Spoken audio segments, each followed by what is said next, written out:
Comme on l'a dit, le futur du monde de l'animation est incertain, pour notre plus grand plaisir. Mais ce qui est sûr, c'est que dans chaque recoin de ce monde fabuleux, que ce soit dans les grandes capitales comme dans les petites îles isolées, se trouvent des animateurs, des artistes qui n'ont qu'une seule chose en tête et à l'esprit: repousser le plus possible les limites de leur art afin d'obtenir une page dans le grand livre de l'histoire de l'animation. Beaucoup vont tenter leur chance, mais ils vont pas tous y parvenir. Dans cette vidéo, j'aimerais qu'on voit ensemble quelques-uns de ces artistes qui incarnent un peu cette next gen, qui vont et qui même sont en train d'amener un vent nouveau dans l'animation.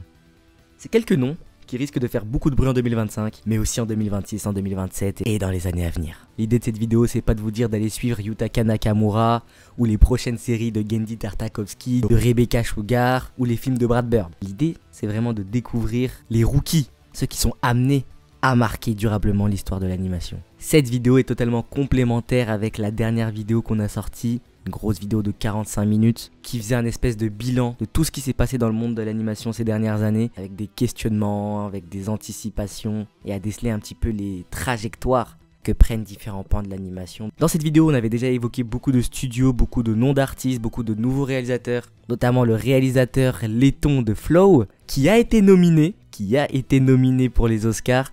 Donc la belle histoire continue. Mais dans cette vidéo, on va évoquer que des nouveaux noms qu'on n'a pas évoqués dans la dernière vidéo. Donc c'est vraiment une vidéo complémentaire. Et on va commencer par celui-là. Et je pense que pour beaucoup d'entre vous, vous n'avez pas forcément besoin de moi et de cette vidéo pour suivre ces travaux. C'est certainement l'animateur, le réalisateur, le peintre, le photographe même. Bref, l'artiste le plus successful de cette liste. Mais c'est un artiste qui a tellement d'impact sur la nouvelle vague, sur le nouveau style d'animation 3D stylisé qu'on observe actuellement et qui est très populaire, que je me sentais obligé de le mentionner dans cette vidéo-là. C'est pas du tout ce qu'on peut appeler un rookie, loin de là. Et malgré le fait que vous avez déjà vu forcément son style dans certaines grosses productions, il se peut que son nom vous échappe. Et ça, c'est très dommage. En tout cas, moi, je le surnomme l'avant-gardiste maudit. L'avant-gardiste maudit, un des artistes prépondérants de cette nouvelle ère créative, de cette 3D stylisée, de cette utilisation de la caméra, bref, de tout ce qui se passe actuellement. Est-ce que vous l'avez? Il s'est quasiment fait voler un film très connu. Toujours pas? Eh bien c'est lui. Oui, Alberto Mielgo, l'avant-gardiste maudit. Alors avant-gardiste, assurément, parce qu'il regardait ce qu'il balançait il y a déjà 15 ans. Et c'est suite à ces travaux-là que Sony l'a démarché pour bosser sur le premier Spider-Verse. Et encore là, ces travaux sont juste immenses. Ces petits tests d'animation-là montrent toute l'idée qu'il avait déjà à l'époque. Après, il s'est passé ce qui s'est passé. Je pense que la vision d'Alberto Mielgo ne collait pas tant que ça avec un film grand public, familial, à haut budget. Donc il a été viré par Sony de manière, on va dire, maladroite.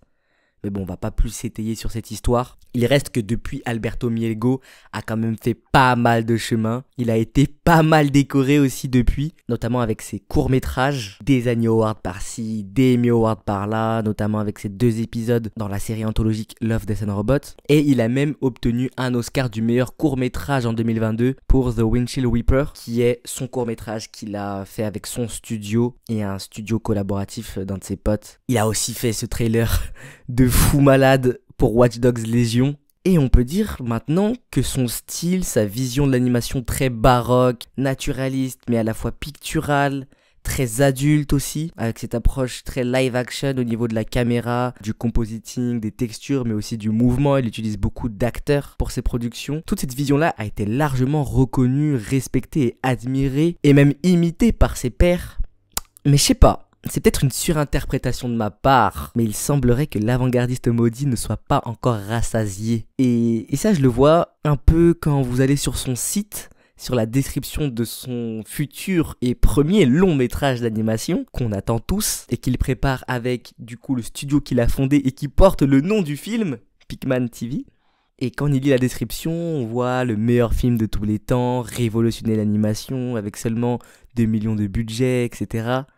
Et même quand tu l'écoutes parler, tu sens qu'il a encore des choses à se prouver et à prouver. Et tu sens que toutes ces petites décorations qu'il a eues pour ses courts-métrages ne l'ont pas encore rassasié. Et on a parlé un petit peu de ce genre de phénomène qui peut arriver à certains artistes sur la vidéo sur Spider-Verse. Et on a parlé un petit peu de cette dualité entre le fait qu'ils sont profondément insatisfaits, ce qui est donc le moteur de leur créativité, mais qui peut très bien aussi se retourner contre eux-mêmes et contre leurs équipes, en mettant un niveau de pression juste inhumain, quoi. Le deuxième petit indice que j'ai aussi, c'est que si vous allez encore sur son site, il y a un article qui explique un peu ce qui s'est passé du coup avec Sony et le premier film Spider-Verse. Et malgré qu'ils disent qu'il est passé à autre chose, que malgré tout il est reconnaissant d'avoir pu travailler sur le film, etc., etc., tu sens qu'il y a quand même pas mal d'émotions, pas mal de phrases fortes. Ça l'a vraiment beaucoup peiné de voir son travail pas assez mis en avant, pas assez reconnu et un petit peu passé sous la trappe. Et c'est une sensation en tant qu'artiste qu'on peut vraiment comprendre. C'est pas pour le condamner, mais c'est plus pour dire que ça va être intéressant justement de voir ce qu'il va faire par la suite.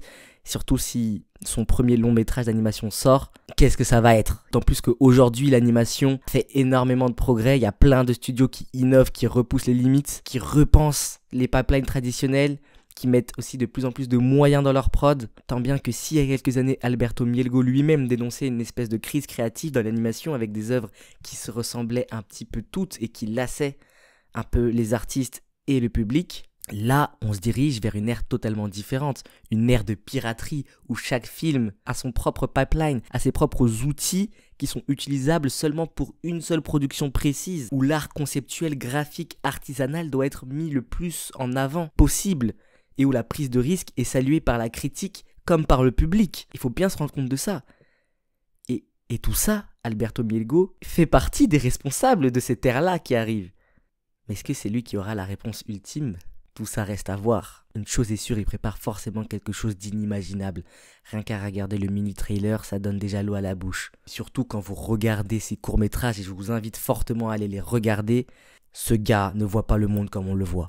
Vraiment, on est face à un artiste avant-gardiste, et même si chaque année, de plus en plus de prod arrivent à nous surprendre, s'il y en a bien un qui peut nous surprendre au carré, ou même puissance 10, c'est bien lui. Donc hâte de suivre la quête obsessionnelle de l'avant-gardiste maudit. Ok, en tout cas, nous, on part cette fois-ci du côté de la Grande-Bretagne. Et première petite triche de la vidéo, parce qu'on ne va pas parler d'un artiste en particulier, mais de plusieurs. En réalité, on va parler d'un studio. Un studio qui devrait faire chauffer 2025, je pense. C'est le studio que j'appelle le Fortiche de Londres, le London Fortiche. Je parle bien sûr du studio The Line. Studio qui est apparu dans ma dernière vidéo et dont vous avez été beaucoup à me demander qui a réalisé ce clip-là. Eh bien oui, c'était le studio The Line qui ont animé pour un trailer d'un manga britannique. Il y a une petite vibe Code Lyoko un peu swag et c'est stylé. Et pour moi, le studio The Line et tous les artistes qui sont à l'intérieur sont véritablement à suivre. Comme j'ai dit, c'est un petit peu les fortiches français, dans le sens où ça fait pas mal de temps qu'ils sont là. Je crois que c'est leur 11e année, 12e année. Dès le début, ils sont arrivés avec une approche qui était assez différente de ce qui se faisait à l'époque. Une approche qu'ils ont pu démontrer à travers la flopée de commandes qu'ils ont honorées pour des clips, pour des pubs. Ils ont aussi, comme le studio Fortiche, beaucoup travaillé avec Riot, notamment sur Valorant, mais aussi pour des clips pour League of Legends. Et voilà, la qualité de leur production saute immédiatement aux yeux. Et ce que j'aime bien en fait, c'est un studio avec un style un peu hybride, ce que j'appellerais aussi un style méta, c'est-à-dire ce genre de style qui vient piocher dans le style de design occidental, comics, mais aussi très japonais, notamment inspiré par le Sakuga, cette approche de l'action, mais aussi, dès le début, une utilisation très poussée de la caméra et des mouvements de caméra avec des backgrounds 3D, qu'aujourd'hui, on peut trouver ça classique et normal, mais il y a 11 ans, c'était pas du tout le cas. Et surtout avec un compositing vraiment, vraiment très poussé. Ça aussi, c'était pas du tout le cas il y a 11 ans. Et aujourd'hui, on voit bien qu'ils ont acquis une maîtrise de ces éléments-là qui est élite pour moi. Je trouve qu'ils sont très forts dans les films de hard SF, notamment cette réalisatrice en particulier qui a un style qui me fait penser un petit peu à l'école réaliste japonaise à l'ancienne, tout ce qui est Ghost in the Shell, Gino, etc. Mais avec une animation 3D bien meilleure et un taf, comme on l'a dit, pour l'ambiance au niveau du compositing qui est aussi bien meilleur. En fait, c'est simple, The Line, je les trouve extrêmement forts dans tout ce qu'ils font, tout simplement. Même dans leurs petits courts-métrages beaucoup plus expérimental où ils mixent animation et live action, ils sont aussi très pertinents. Quand ils font quelque chose de beaucoup plus cartoon, ils sont aussi très pertinents. C'est pour ça que je dis que vraiment tous leurs artistes sont à suivre. Et ce qui est bien, c'est que allez sur leur site, qui est super bien fait, et vous allez pouvoir retrouver les crédits et les réseaux de tous les artistes qui ont travaillé sur chaque partie des films qu'ils font, en particulier aussi leur réal. Moi, ce que j'attends personnellement, c'est leur tout premier long métrage de plus d'1 h 30, je crois, dirigé par Louis Wesley, qui est le cofondateur du studio et qui a lui aussi un bon style mi-occidental, mi-manga. Et le film qu'il prépare est un film qui me parle beaucoup, notamment au niveau de l'univers. Ça se passe à Sainte-Lucie, et donc c'est un film qui mettra beaucoup en avant la culture caribéenne. Et comme Studio The Line exige, il y aura aussi des robots. Et à voir les toutes premières images, ça promet. Allez vous faire toutes leurs petites mini-web-séries, allez vous faire toutes leurs petites animations. Il se peut même que vous ayez déjà vu certaines de leurs animations, parce qu'il y en a qui ont vraiment bien tourné. Et surveillez-les, parce que pour moi, ils sont juste à une série Netflix près d'être le nouveau studio mainstream dans la tête des gens. Donc voilà pour The Line. Pendant ce temps, nous, on enchaîne et on traverse juste la Manche, on prend l'Eurostar et on va en France. La France, assurément un pays d'animation, assurément un pays d'artistes. Un pays qui aime aussi beaucoup le Japon, et particulièrement l'animateur dont on va parler maintenant. L'animateur star du caoutchouc, l'homme qui nous donne le sourire, notre Joy Boy à nous, Vincent Chansard. Et oui, Vincent Chansard, le Joy Boy, notre Joy Boy. Notre Joy Boy pourquoi? Notre Joy Boy parce que déjà il nous donne le sourire et nous rend fiers en tant que Français, avec ses quêtes incroyables dans certains des animés les plus populaires. Joy Boy aussi, et évidemment parce qu'il a animé cette scène mythique de One Piece.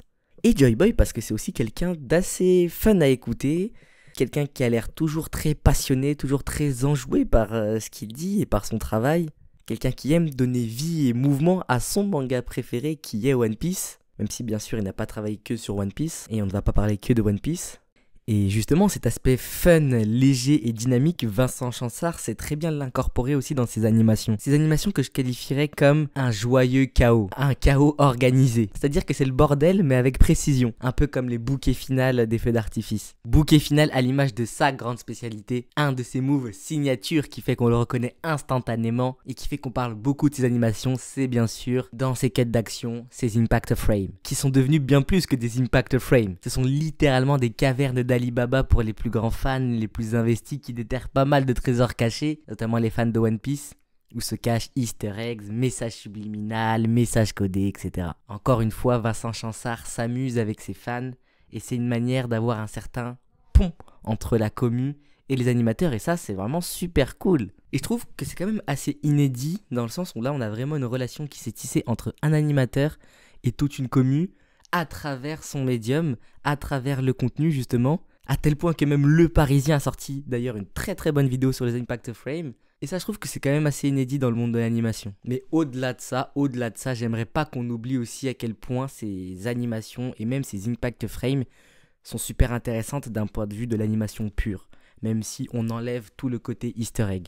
Moi ce que j'aime bien avec ces impact frames, c'est que c'est pas juste des flashs lumineux avec des compositions qui sont un petit peu là pour émuler une caméra qui pèterait un câble devant un flash, un fort contraste de couleurs, comme ce qu'on peut retrouver de manière très bien chez des animateurs comme par exemple Nozomu Abe. Mais les impacts de frame de Vincent Chansard sont très rough, sont très griffonnés. On dirait que c'est au traditionnel, au crayon de couleur, à l'encre, au fusain. Et d'ailleurs, cette aspiration traditionnelle, Vincent Chansard ne la nie pas du tout. En même temps, c'est normal, il sort des gobelins, donc des croquis en traditionnel, il a dû en manger quand même pas mal. Et on le ressent vraiment dans tout ce qu'il fait, que ça soit dans ses lines qui des fois enlèvent, fait disparaître, pour être encore plus instinctif, comme s'il faisait un croquis directement à l'encre de couleur. Et d'ailleurs, il le dit que des fois, ses directeurs le laissent un petit peu faire ses animations totalement au traditionnel, sur papier, où il peut s'amuser notamment à faire des petits passages, des petits cuts à l'aquarelle. On a vu ça sur Jujutsu Kaisen, ou même au crayon de couleur. On a vu ça sur Wakfu aussi, saison 4. L'épisode 7 ou 8 qui était vraiment bluffant à ce niveau-là. Et c'est pour ça aussi que je le surnomme le Joy Boy, parce qu'il a cette âme d'animateur libre, qui ne se restreint pas du tout, qui est créatif, et qui prend toute expérience comme amusante. Et une autre bonne manière de reconnaître tout l'enthousiasme que met Vincent Chansard dans ses animations, c'est si on regarde ses animations de FX, c'est-à-dire ses animations des effets de pouvoir, de feu, etc. Quand on regarde, c'est quand même assez kitsch, genre il y a des Canada Light Flare, des Canada Dragon, des petites étoiles un peu partout, avec plein de petites touches de couleurs. Il y a ce côté limite psychédélique qui explose un petit peu de partout, un petit peu à la manière d'un bouquet final.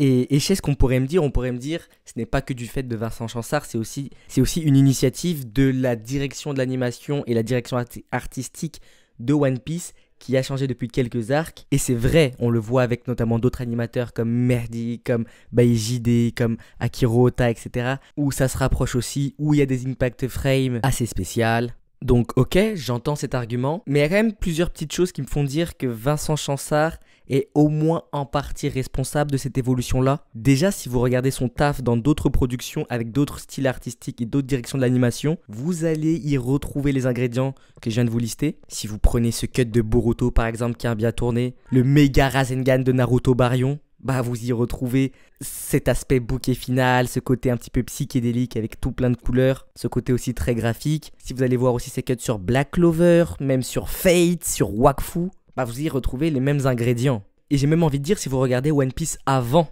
on a notamment parlé de ce cut dans Jujutsu Kaisen, où Vincent Chansard tège le line pour faire une animation à l'aquarelle, on retrouve des effets similaires qu'il fait dans One Piece. Vincent Chansard faisait déjà ses impact frames assez spéciales, très graphiques, très lâchés, où il essayait d'incorporer des petits messages cachés. D'ailleurs, il raconte lui-même une anecdote où je crois que il demande la permission à un de ses directeurs pour dessiner King petit, adolescent, etc. Et ils ont totalement validé, et c'est pour ça qu'on en voit de plus en plus, même de la part d'autres animateurs.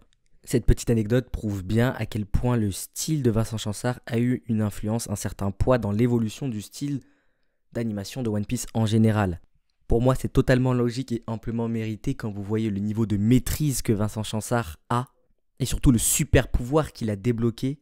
Je parlais de joyeux chaos, de chaos organisé, parce que Vincent Chansard a cette faculté d'être toujours ultra lisible, ultra clair dans ses animations de FX, même s'il se passe énormément de choses à l'écran, parce qu'il a comme super pouvoir un sens du volume et de l'espace juste impressionnant. Ce qui fait qu'il est lui-même capable d'animer en 2D énormément d'effets et de mouvements de caméra. Donc si vous regardez bien, tous les pouvoirs, tous les FX qu'il anime, même s'il les anime de manière très organique, de manière très lâchée, et ben souvent ça suit quand même une certaine perspective, un certain mouvement de caméra, tout comme les personnages qu'il anime. Et ça crée un contraste ultra attrayant en fait, d'avoir à la fois ce trait souple, vibrant, qui semble réagir énormément à l'énergie, à la chaleur d'un combat, d'une scène, un petit peu même à la Oira, hein. Décidément, Shinra Oira qui influence pas mal des animateurs de One Piece, plus d'Akiro Ota. Donc il y a ça, ou même des fois il enlève le line, hein, comme on l'a vu, mais ça n'aplatit pas ses scènes pour autant, qu'il a cette conscience du volume de manière innée,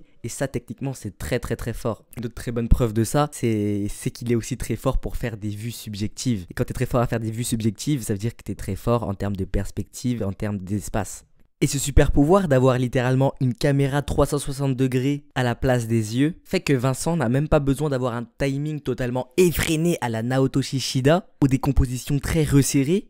En fait, il peut tout simplement ralentir la cadence pendant très longtemps et juste inviter le spectateur à se délecter de tout ce joyeux chaos qu'il a minutieusement organisé lui-même. Et quand il fait ça, c'est juste très fort. Et on n'a même pas encore fini de parler de tout le moveset de Vincent Chansard, parce que animateur français venant des écoles Gobelins oblige, et en plus de ça, il a un amour pour Disney et Pixar qu'il ne nie pas. Vincent est aussi très très fort en termes de character acting, où là il pioche beaucoup plus dans l'école occidentale, où il a des expressions très exagérées, très marrantes, avec beaucoup de squash and stretch, très cartoonisées. Parce qu'on le rappelle, c'est le Joy Boy, hein. Mais c'est aussi très riche en mouvements secondaires, c'est-à-dire qu'un œil va faire bouger une joue, une mâchoire, les muscles du cou, etc. Et tout ça se reflète très bien à travers des petits mouvements qu'il anime, ce qu'on appelle les mouvements secondaires, qui enrichit l'acting. Pareil pour ses marches, où une épaule va faire bouger un dorsal, etc. Et tout va un petit peu bouger ensemble. Mais toujours ce qu'il y a de plus fort encore chez Vincent Chansard, c'est sa volonté de toujours ramener du volume, ici par la lumière et la couleur, où il anime souvent lui-même la lumière et touche des fois, quand il a la permission, un petit peu à la couleur, pour venir justement renforcer les volumes, ce qui rend ses actings encore plus saisissants et vraisemblables. Vincent Chansard, c'est un petit peu pour moi l'animateur One Piece ultime, et ça m'étonnerait pas qu'on lui donne d'ici quelques arcs les clés du wagon, peut-être un poste de directeur de l'animation ou whatever. Un petit peu comme ce qui s'était passé pour Arifumi Imai, qui s'était totalement approprié à SNK à l'époque de Wit Studio, parce que le mec était trop fort quoi. Il avait tellement le style de la prod, c'était abusé. Je pense que pour One Piece et Vincent Chansard, ça match bien. Bien sûr, le style Vincent Chansard peut aussi enrichir tellement de productions, on l'a vu, hein, notamment sur Wakfu saison 4 que je vous conseille d'aller voir. Mais bon, en tout cas, ça fait plaisir parce que je pense que c'est la première fois qu'on voit un animateur français avec autant de hype au Japon et dans le monde entier. Et il le mérite amplement et son évolution est totalement à suivre. Nous, on va rester du côté de la Toei. On va rester du côté de One Piece aussi. Parce que c'est un petit peu la ferme, c'est un petit peu le centre de formation qui regorge de poules aux œufs d'or. Et je vous propose d'aller suivre l'évolution de 2 des poussins les plus talentueux pour lesquels je n'ai malheureusement pas de surnom. Et ça c'est dramatique, hein. Et ça c'est dramatique parce qu'on les évoque tellement sur la chaîne. C'est le duo préféré de ton duo préféré. Bien sûr, Megumi Ishitani X Soti. On l'émotionne tellement qu'il faut leur trouver un surnom. Donc là, je m'en remets à vous. On a eu Vincent Chansard, le Joy Boy. On a eu Alberto Mielgo, l'avant-gardiste maudit. Quel surnom pertinent on pourrait donner à ce duo-là? Qui, tel Kobe et Shaq sur le parquet, combine avec fluidité sur les productions et époustoufle toute la planète Terre. On en a encore eu une très belle itération cette année avec One Piece Fan Letter, qui a été le ballon d'or de certains d'entre vous, hein, et c'est totalement normal. Quelle production de malade mental. Mais revenons un petit peu en arrière à la jeunesse du duo. Megumi Ishitani, elle a fait l'école Geidai des arts de Tokyo, qui est une des plus grandes écoles d'art du tout le Japon. Mais après, elle a été largement post-formée à la Toei, sous la direction de Tatsuya Nagamine, et on peut retrouver ses premiers travaux sur DBS, où on l'a directement envoyé au feu, hein, parce qu'on l'a directement chargé de réaliser, storyboarder des épisodes super importants dans le dernier arc de DBS. C'est énormément de pression, mais Tatsuya Nagamine avait vu le talent avant tout le monde, avait vu le potentiel, et elle a pas tremblé, elle a pas menti. Et dès les premiers épisodes qu'elle dirige dans DBS, dès les premiers storyboards qu'elle fait, on sent déjà sa patte, sa personnalité, et aussi ses inspirations qui sont très Toei Animation, qui rappellent une certaine Rie Matsumoto, qui avant d'être une légende à Bones, c'était d'abord une légende à la Toei, où elle a d'ailleurs été formée à la Toei Institute. On ressent son inspiration dans le travail de Megumi Ishitani, notamment au niveau des jeux de lumière, de reflets, et ses effets aussi un petit peu rétro, avec ses petits Canada Light Flare un petit peu partout. Megumi Ishitani, elle aime bien aussi faire ça, mais déjà sur DBS, elle avait déjà incorporé des tricks qui lui sont un petit peu personnels. Sa manie d'avoir des compositions très symétriques, avec des personnages centrés, surtout de dos, ce qui rend des plans très iconiques, qui les rend encore plus iconiques avec son jeu de lumière et de reflets, qui lui permet encore de ciseler les compositions. Ça donne tout de suite beaucoup de badassitude, beaucoup de puissance à ses compos. Surtout qu'elle n'hésite pas à laisser les plans assez longtemps à l'écran. Par la suite, elle a suivi Tatsuya Nagamine sur One Piece, où elle a signé quelques épisodes qui ont été très appréciés des fans, notamment l'épisode 957. Mais ce qui est intéressant, c'est qu'après, son style, sa patte a énormément évolué. Et je pense qu'il y a plusieurs facteurs à ça. Déjà, elle a gagné en crédibilité, en respect de ses aînés, ce qui fait qu'elle a plus pu mettre sa patte personnelle dans ses épisodes, dans One Piece et dans ses futures productions. De 2, elle a appris des choses, certainement entre-temps, c'est même sûr. Et de 3, il y a le facteur aussi de Masami Mori, Soti, son binôme absolu maintenant, qui est un animateur formidable, on va y revenir, et qui, je pense, à force de travailler avec lui a fait évoluer sa vision de l'animation et son approche. Et pour moi, le déclic, il est à ce moment-là, dans la seconde partie de l'épisode 1015, où on passe dans le monde des rêves, entre guillemets. Et pour moi, c'est la première fois qu'on voit la fusion s'opérer entre les deux styles. Depuis, on a eu le clip d'Ado, on a eu l'opening 26, et maintenant on a Fan Letter, One Piece Fan Letter. Avec tous ces travaux, on a pu se faire une meilleure idée de ce qu'est l'univers Megumi Ishitani. Avec la thématique de l'enfance qui lui tient énormément à cœur, elle a dit que ce qu'elle cherche dans l'animation, c'est avoir des images simples, mais marquantes, impactantes, et qui sont compréhensibles par tous. Et ça se voit, ces travaux sont devenus de plus en plus épurés, se reposant très peu au final sur le dialogue, à la place sur des images très évocatrices, avec ses petits signatures move, notamment ses transitions. Elle est super forte en transition, que ce soit des transitions dramatiques avec des jeux de lumière, des transitions comiques, des transitions basées notamment sur l'opening vague 5, sur des éléments géométriques, avec des vues subjectives aussi. C'est un petit peu des petits tricks qu'elle a dans sa grande palette à outils, et qui servent toujours son ambition principale, c'est-à-dire raconter une histoire simple avec des images fortes et évocatrices. Et en fait, ce qu'il faut bien comprendre, c'est que quand vous avez un talent aussi saillant et aussi débordant de personnalité comme Megumi Ishitani, c'est que vous devez l'exploiter au maximum et la libérer des contraintes d'une série télévisuelle comme One Piece, qui en a quand même beaucoup parce que déjà c'est une franchise. Sauf que la Toei a pris le parti de se concentrer sur l'exploitation de ses franchises, de ses licences, plutôt que de développer de nouvelles IP et de nouveaux projets expérimentaux. Du coup, c'est un petit peu compliqué. Mais l'entre-deux qu'ils ont essayé d'avoir, c'est d'avoir ces petites productions à l'intérieur de leur franchise, un petit peu expérimentales, des petits jardins d'expérimentation et de liberté pour ces artistes les plus spéciaux, et One Piece Fan Letter en fait partie. Donc l'épisode spécial One Piece Fan Letter, on peut presque dire que c'est un épisode d'auteur du duo Ishitani-Soti, où je trouve que Megumi Ishitani a encore passé un cap. Du moins, elle a réalisé un tour de force qui la conforte comme l'une des jeunes réalisatrices les plus talentueuses, car elle a réussi via sa mise en scène, via sa gestion des arcs narratifs, du symbolisme, etc., à raconter une histoire complète, satisfaisante et compréhensible par tous, en plus d'être très riche thématiquement, en moins de 25 minutes. Et quand on regarde cet épisode, c'est un épisode classique Ishitani, avec ses jeux d'ombre, de lumière et de couleurs, avec les rêves, les obstacles qui les séparent de ses rêves, et le désastre. On a aussi ces transitions super intelligentes et comiques, ces plans centrés, et toujours ce rapport particulier qu'ont ces personnages à la caméra, qui est là et expliqué aussi de manière diégétique. Et enfin, son obsession pour les formes géométriques, qui ici donne presque toute la thématique du film. Mais si on ne parle que de ça, on ne parle pas de toutes les qualités de One Piece Fan Letter.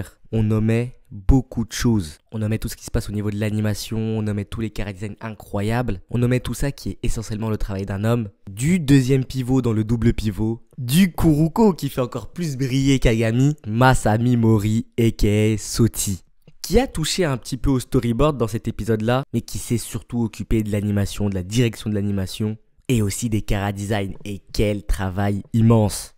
Masami Mori, c'est aussi un produit de la Toei Animation, de la culture Toei Animation, même si avant il a bossé notamment sur Fate, etc., dans pas mal d'autres studios. Mais c'est surtout en fait le digne héritier et successeur de Yuki Hayashi, qui est lui un 100% Toei Animation. Il a été formé à la Toei Animation, et puis après il a fait prof à la Toei Animation.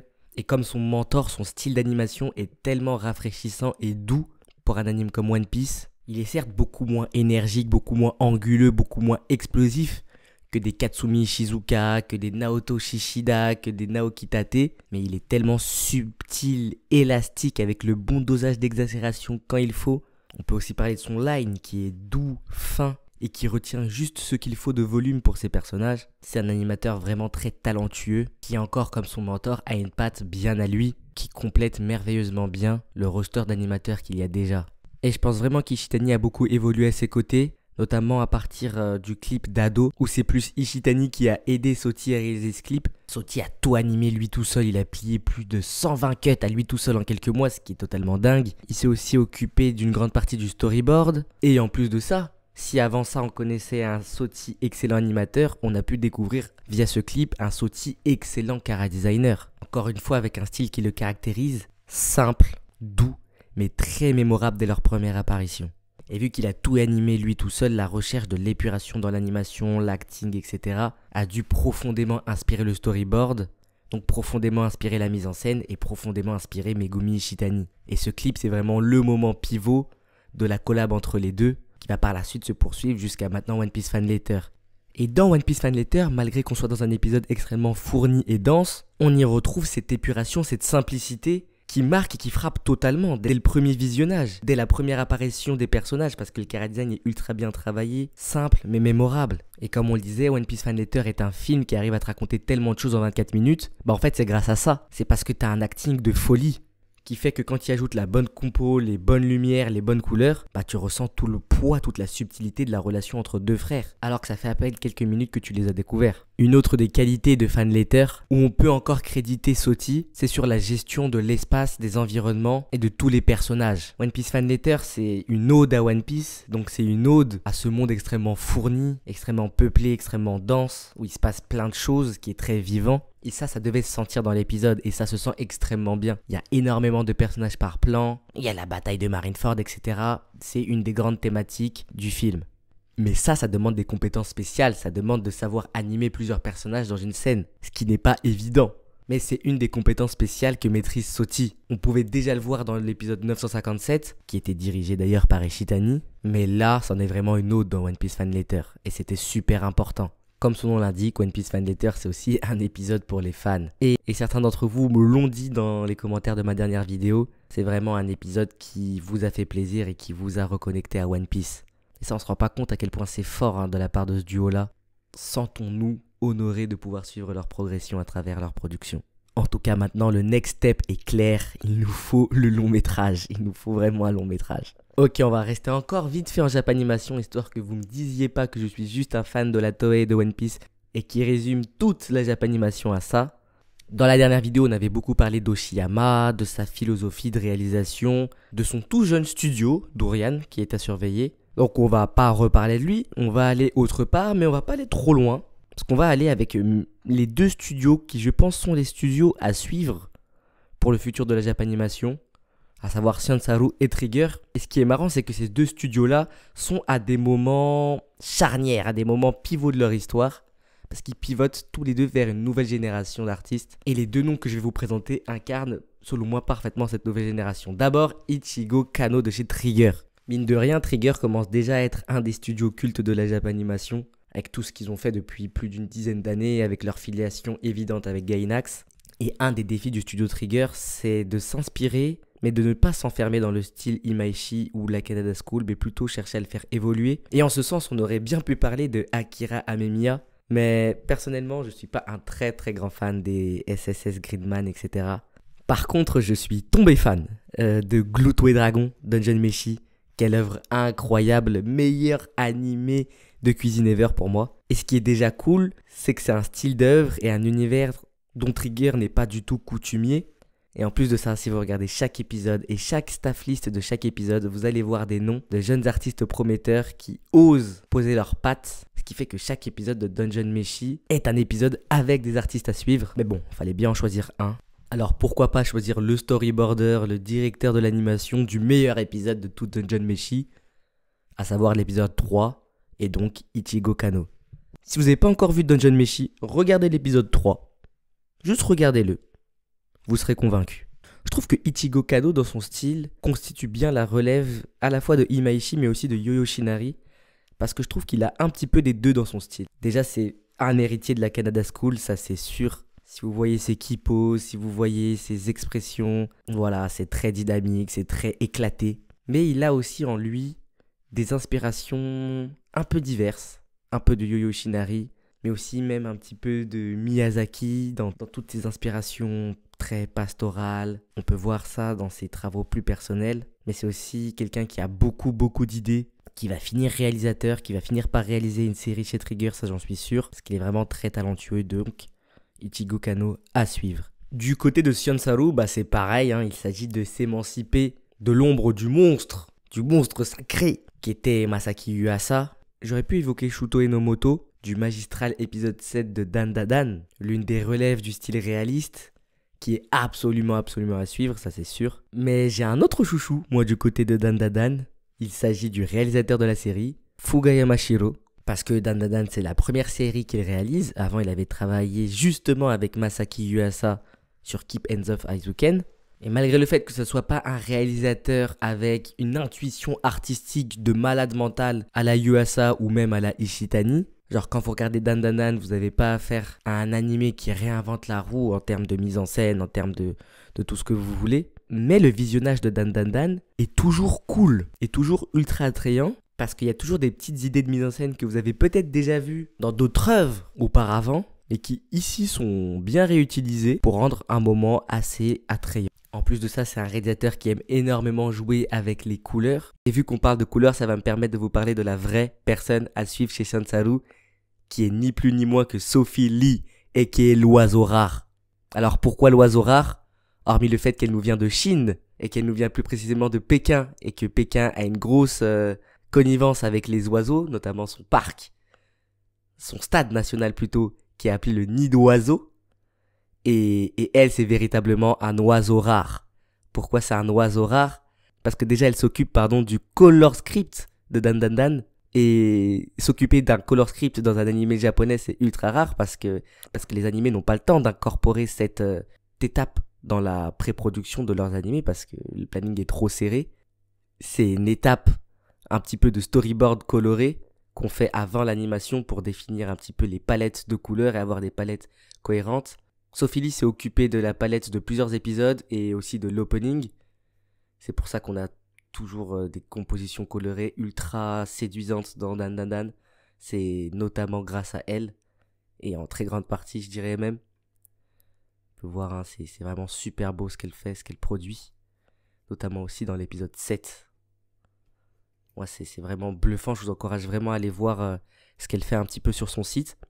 L'oiseau rare aussi parce qu'elle a une formation très particulière, parce qu'elle a commencé en Chine, puis après elle est venue se post-former au Gobelin, où elle a signé un superbe film de fin d'études, que je vous conseille d'aller voir, qui fait 6 petites minutes, enfin même un peu moins parce qu'après c'est le générique, et vraiment très très beau, toujours dans son style, avec des palettes de couleurs incroyables. Et après ça, elle a travaillé beaucoup avec des studios occidentaux, Marvel, Disney, Sony, etc. On la voyait notamment travailler sur Across the Spider-Verse, où elle a fait des travaux conceptuels en termes de chara design aussi, etc.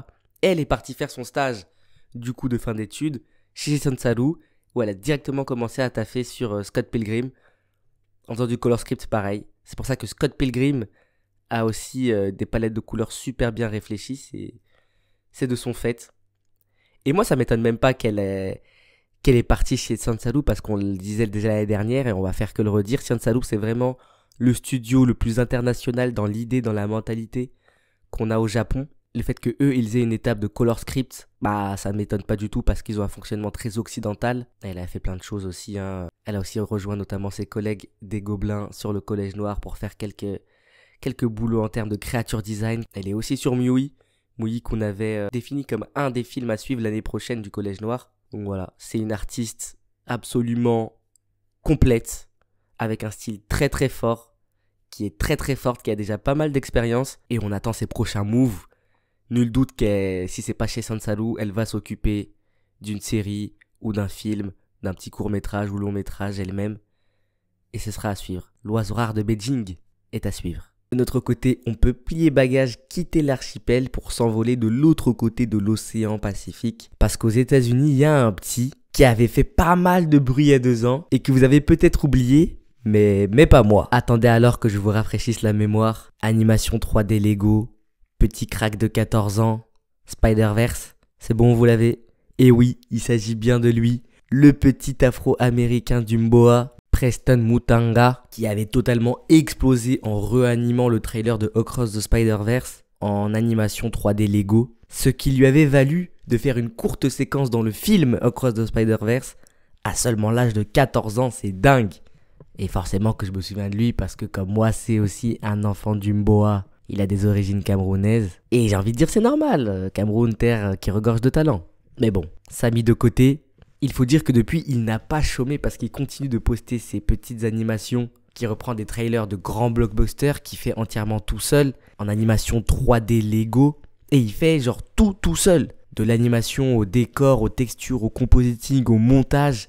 Il fait tout ça seul, mais il fait surtout tout ça à un très haut niveau de qualité. Et à chaque nouvelle animation qu'il poste, on voit une évolution, et une évolution notable. Que ça soit au niveau du character acting, de l'animation des FX, et il fait maintenant de plus en plus de 2D. Que ça soit de l'animation 2D ou même de la peinture, etc. C'est vraiment un très gros crack. Là, on est vraiment face au Lamine Yamal de l'animation. Ce petit a de l'or dans les doigts et nul doute que les plus grands studios vont se l'arracher dans le futur. Donc moi, ce que je peux vous conseiller de faire, c'est juste abonnez-vous à son YouTube, à son Twitter, et profitez tout comme moi de ce génie et de ses futures productions. Là en plus il est en train de préparer une petite animation autour de Minecraft. Donc voilà, il faut suivre le petit afro-américain d'Umboa. Et comme vous le savez, vu qu'on est dans une vidéo de motive, on est obligé de traverser la grande muraille, de contourner l'embargo pour entrer dans un véritable empire de l'animation qui va bientôt tout engloutir sur son passage.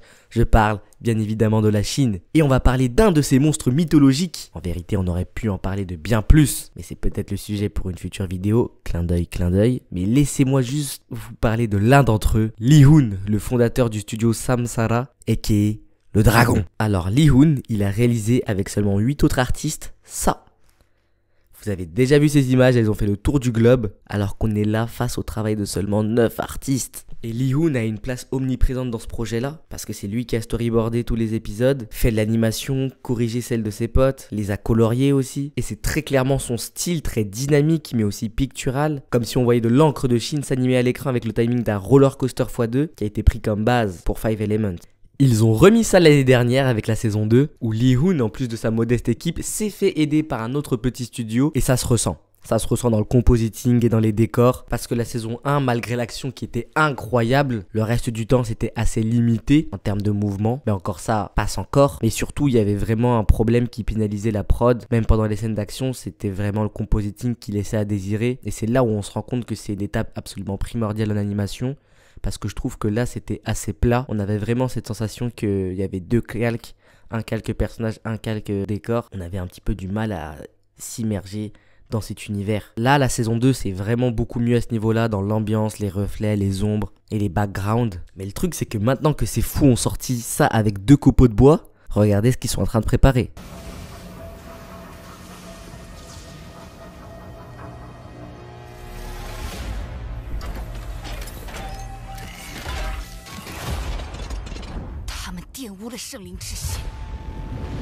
Et c'est là qu'on commence à comprendre pourquoi le dragon. Five Elements était déjà hype mondialement, mais maintenant que tu vas y mettre de la 3D, un compositing largement haut niveau, un univers méta, comme on en avait parlé pour Arcane dans la dernière vidéo, c'est-à-dire mi-science-fiction, mi-folklorique, tout en gardant cette animation d'action caractéristique très virevoltante, bah qu'est-ce que tu es en train de faire? Est-ce que tu serais pas en train de réaliser l'une des séries d'animation les plus populaires des prochaines années? À voir. Alors on a parlé de l'avant-gardiste maudit, Alberto Mielgo. On a parlé du fortiche anglais, du fortiche londonien, avec le studio The Line. On a parlé de notre Joy Boy, Vincent Chansard. Puis après on allait voir notre duo préféré qui n'a pas encore de surnom. Je vous attends dans les commentaires pour ça. On est resté un petit peu en Japanimation, jusqu'à aller voir l'oiseau rare, Sophie Lee. On a quitté l'archipel pour aller à la rencontre du petit afro-américain du Mboa, le crack absolu, pour un petit peu d'animation 3D dans cette vidéo. Et on a fini, comme à notre habitude, en traversant la Grande Muraille pour aller parler au dragon, Lee-hoon. C'est une belle sélection, franchement c'est une belle sélection, mais on n'a même pas parlé de 5% de tous les génies qui peuplent les coins et recoins du monde de l'animation. Je suis sûr que certains d'entre vous sont en train de s'arracher les cheveux parce que j'ai pas parlé d'un tel ou d'un tel. Bah mettez-moi tous ces noms en commentaire, on va s'arranger. Et comme je sais qu'il y a aussi beaucoup d'entre vous qui sont dans le monde de l'animation, qui participent à cette grosse industrie en étant animateur, en étant réalisateur, etc. Qu'est-ce que vous avez fait? Qu'est-ce que vous nous préparez? Vous pouvez l'écrire en commentaire, vous pouvez même m'envoyer un mail avec quelques séquences, etc. Ça pourrait être sympathique. Nous, de notre côté, bah, on prépare Tama. Un recueil de bandes dessinées qui j'espère vous plaira. De toute façon, on aura largement le temps d'en reparler. Et puis voilà, c'était Motive. À plus dans le bus.